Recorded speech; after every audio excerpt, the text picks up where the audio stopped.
Bonifacio kumakatawag sa lungsod na Bacoor bilang Orchid Dam Capital ng Pilipinas at bilang isang lungsod ng transformasyon.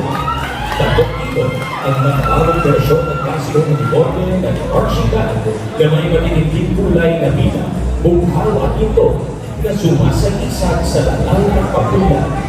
Ang mga disenyo ng temang musika at paghalang detalye ay nagbibigay buhay sa makulay na kultura ng banda sa Bacoor, habang ang malalambot na galaw ng kasuotan ay sumasalamin sa patuloy na transformasyon ng lungsod.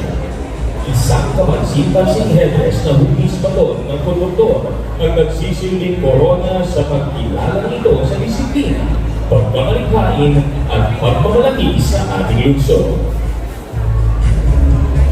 Likha, ginagawa ng TV, Arya, Erica Ortega at Arnie Concepcion.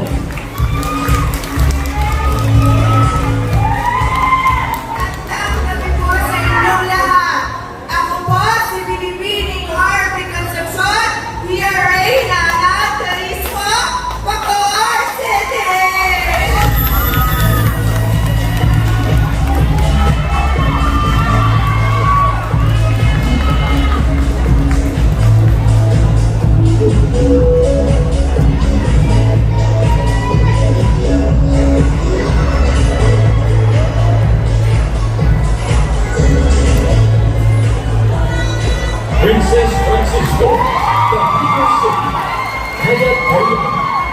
Isang malaking ganda ng kasuotan para sa turismo ng inspirasyon ay ang iwanan ng tubigan ng kanalisayan ng pagtiniwang. Bakbong ang puting telang dumadaloy, pinalamulihan ng templa sa turismo na kulinis ng nabila sinag ng araw sa mundo. Pinakatawa nito ang Water Festival o Nagata ng lungsod ng Cavite. Sumasagisag sa kadalisayan, hariyan, at sa buhay ng diwa ng tubig, Naya. Isa itong sagisag ng kultura at kasayahan ng lungsod. Likha ni Mark Lozano.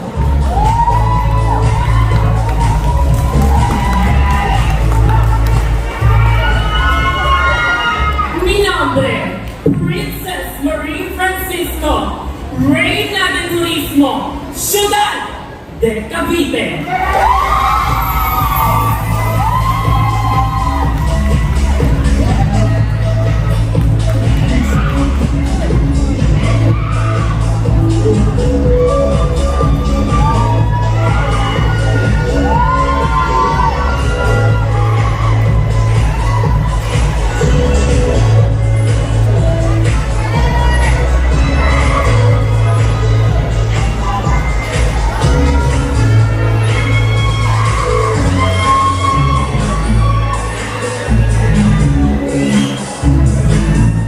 KBC, Dasmariñas. Nakamatulala Mariposa. Ang kasunod na mga sinisigulo sa Pangosong Festival ng Dasmariñas, Marupuro Festival. Sinaguro ang konsepto na nagmula sa makalulong simbahan ng Nagmamulad na Konsepsyon na mas kilala bilang ang kapangalan ng simbahan ng Katolika na itinanag sa lungsod ng Dasmariñas. Ang tradisyon, kultura at pananampalataya ay tunay na panghamangha. Kaya naman ito ang tunay na sumasalamin sa bawat Dasmariñeño. Likha ni Ashley Garcia.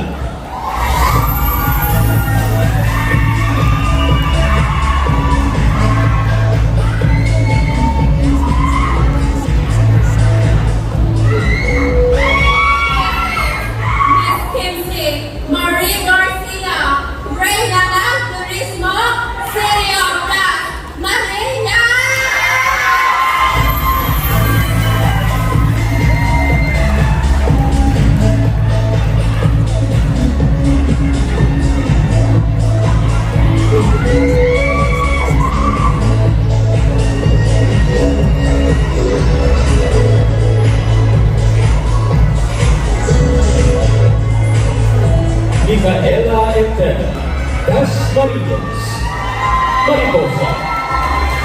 Malaking bulan ito ng akbat ng Barbaro na nirepresenta ang paglago at pagyabong ng kanyang bayang Dasmariñas. na katulad ng isang maliit na robot na nagyayakot bilang isang magandang korporon. Iwawagas-was niya ang kanyang pangkat upang ipagmalaki ang ganda ng bayan. Likha ni Ashley Garcia.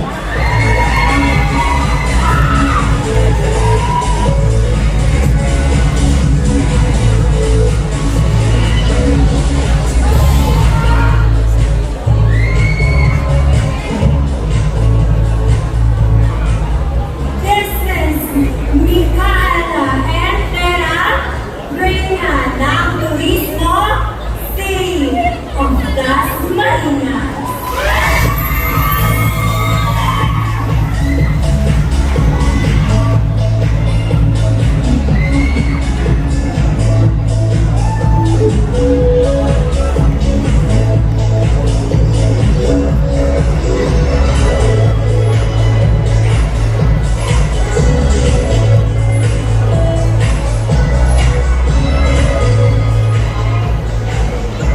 Franz Castro, Ibis.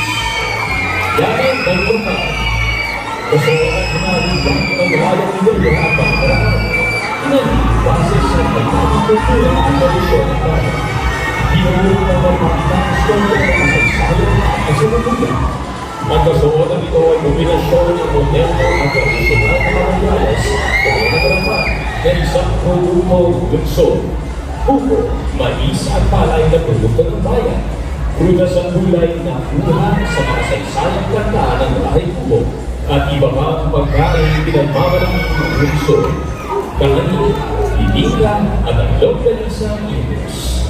Layo ng kasuoan ng ipakilala pa ang ating lokal na yaman hindi lamang sa ating lalawigan, bansa, pati na rin sa nadayuhan. Likha ni Rachel Roy Castro at Kaya Espanyol.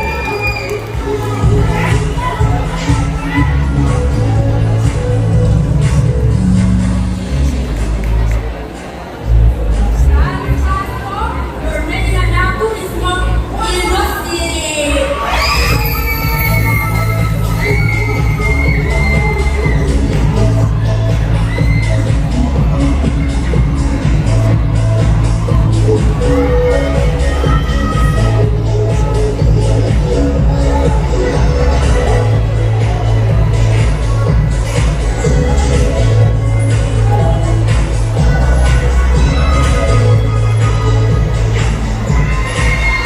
Yes, at Chavo Fernandez, Ibis. Agos ng Kalayaan. Ang lungsod ng Ibis ay pinaghalong kasaysayan ng pagbilan ng ekonomiya.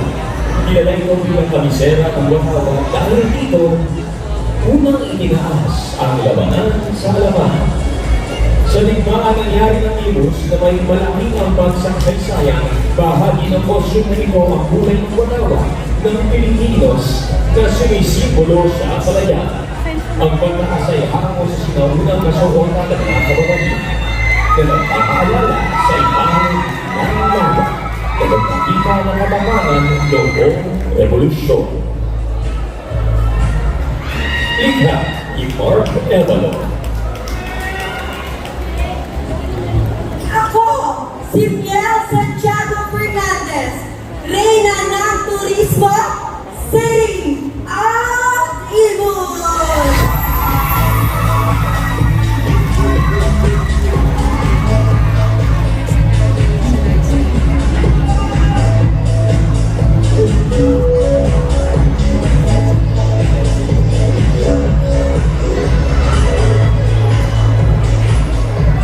Samantha Garcia, Ibis. Tuyo. Tuyo sa mas malalim na kapagalugan at ay karapatan ng karamihan. Mas solida y elegante que Vera posible en aquel tiempo o nagigit na tibay at ganda na hindi pangkaraniwan sa ating kapanahunan. Tulad ng suot ni Samantha Garcia. Mamamanahag sa sentro ng kanyang kasuotan si Nuestra Señora de Pilar na mas kilala bilang Nana Pilar. Halina't magilay at magdasal sa Imus Cathedral kung saan lahat ng individual ay espesyal. Yan ang simbahan na natatagpuan sa lungsod ng Imus. Likha ni Roland Eric.